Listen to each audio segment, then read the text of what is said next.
दोस्तों, आज की जो मैं कहानी सुनाने जा रही हूँ जो बहुत ही ज़्यादा भयानक और चौंका देने वाली कहानी है। ये कहानी देश की पहली महिला सीरियल किलर की। इन अमीर बनने के चाहत में बेहद ही भयानक तरीक़ों से हत्याओं का अंजाम दी है, जिस कारण इन्हें सननाइट मल्लिका भी कहा गया है। दरअसल इनका ओरिजिनल नाम लेडी केम्पम्मा होता है। लेडी केम्पम्मा की कहानी कर्नाटक से शुरू होती है। कर्नाटक की रहने वाली लेडी केम्पम्मा की जन्म गरीब परिवार में हुई थी। उनका पालन पोषण और उनका शादी भी गरीब परिवार में दर्जी से कराई गई थी। इनका तो शादी हो जाता है, लेकिन ये अपने शादी से बिल्कुल भी खुश नहीं होती है, क्योंकि वो नहीं चाहती थी कि मेरा शादी किसी गरीब परिवार में हो। शादी के कुछ दिन ही बीते होते हैं और दूसरों के घरों में जाकर ये नौकरानी का काम करना शुरू कर दी थी। जिस घर में वो काम किया करती थी उस घर में कुछ दिन बीते होते हैं, काम को लेकर उस घर में चोरी कर लेती है और चोरी करने के जुर्म में 1997 में 1 साल की जेल होती है।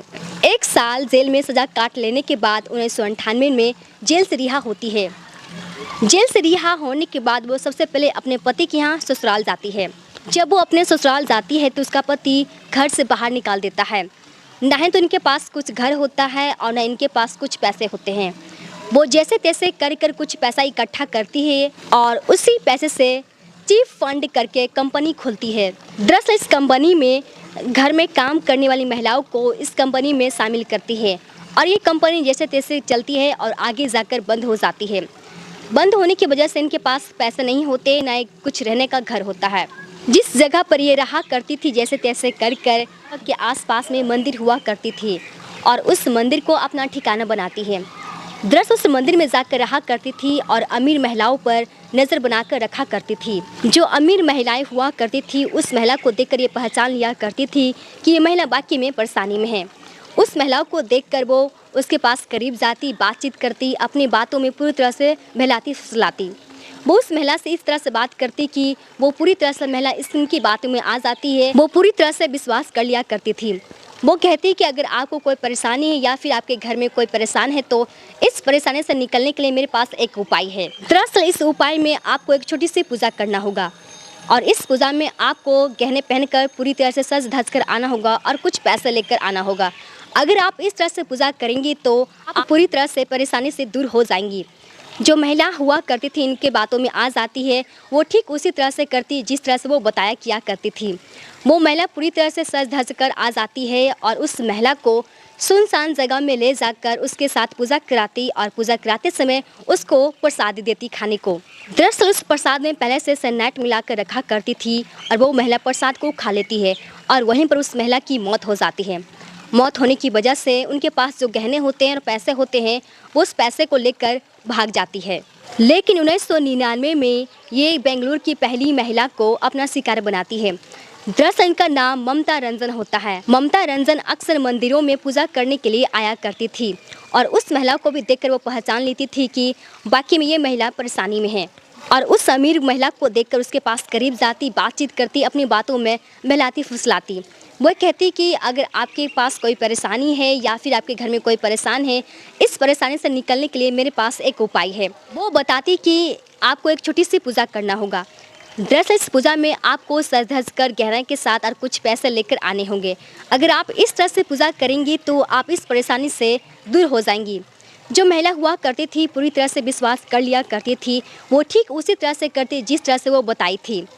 वो सज धज कर गहने के साथ आ जाती और उस महिला को सुनसान जगह में ले जाकर उसके साथ पूजा कराती और पूजा कराते समय उसको प्रसाद देती खाने के लिए। दरअसल उस प्रसाद में पहले से सननाइट हुआ करती थी। जैसे वो महिला प्रसाद खाती और वहीं पर उनकी मौत हो जाती। मौत होने की वजह से उनके पैसे और गहने लेकर वहां से भाग जाती है। लेकिन 1999 में लगातार ये 4 महिलाओं को सननाइट देकर ही हत्या की थी। ये हत्या कर देने के बाद वो कुछ सालों के लिए या कुछ महीने के लिए गायब हो जाया करती थी। लेकिन लेडी केम्पम्मा 2000 में चोरी कर लेती है।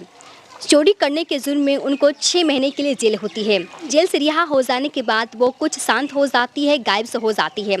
लेकिन 2006 में अपने काम को फिर से अंजाम देना शुरू कर दी थी। 2006 में नागमणि नाम की महिला को फिर से अपने चंगुल में अपने जाल में फंसाती है। ठीक उसी तरह से किया करती थी जो इससे पहले 4 महिलाओं के साथ की थी। दरअसल वो महिला अक्सर मंदिरों में पूजा करने के लिए आया करती थी और ये महिला को भी देखकर वो पहचान लिया करती थी कि ये भी जो महिला है काफ़ी परेशानी में, काफ़ी दिक्कत में है। और उस महिला को देखकर उनके पास करीब जाती, बातचीत करती और बातचीत यहाँ तक पहुँच जाती है कि वो महिला जो होती थी पूरी तरह से इन पर विश्वास कर लिया करती थी।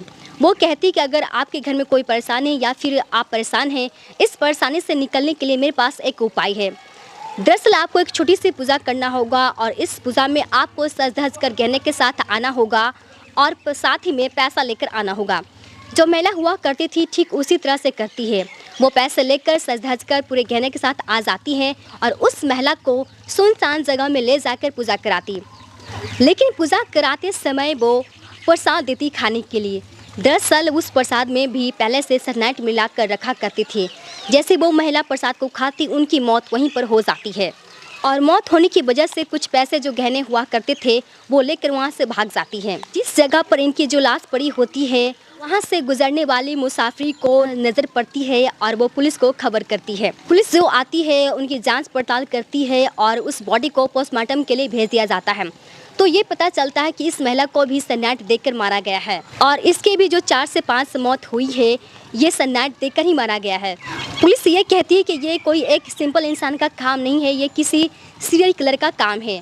4 से 5 महिलाओं को सनलाइट देकर मारा गया है और ये पूरी तरह से जो खबर होती है पूरी देश भर में, पूरे राज्य भर में फैल जाती है और लोगों को मन में काफ़ी खौफ होता है, काफ़ी डर होती है। पुलिस उस लेडी को पकड़ने के लिए जहां तहां फैल जाती है, एक जगह से दूसरे जगह, एक राज्य से दूसरे जगह चले जाती है। तो इस मामले में पुलिस पूरी तरह से लगी होती है, तो जांच पड़ताल कर रही होती है। तो ये पता चलता है कि कैंपमा बेंगलुरु में आसे पास में रह रही होती है। पुलिस पूरी तरह से लग जाती है खोजबीन में और लेडी कैंपमा बस स्टैंड के पास खड़ी होती है। जो पुलिस होती है गिरफ्तार कर लेती है और पूछताछ की जाती है। तो ये पता चलता है कि 8 साल में लगातार 6 महिलाओं को बहला फुसला कर मौत की घाट उतार दी है।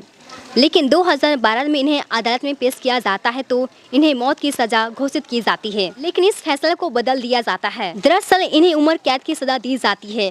फिलहाल वो बेंगलुरु की जेल में अभी बंद है। दोस्तों, इस कहानी को सुनाना आपको परेशान करना नहीं है बल्कि आपको जागरूक करना है।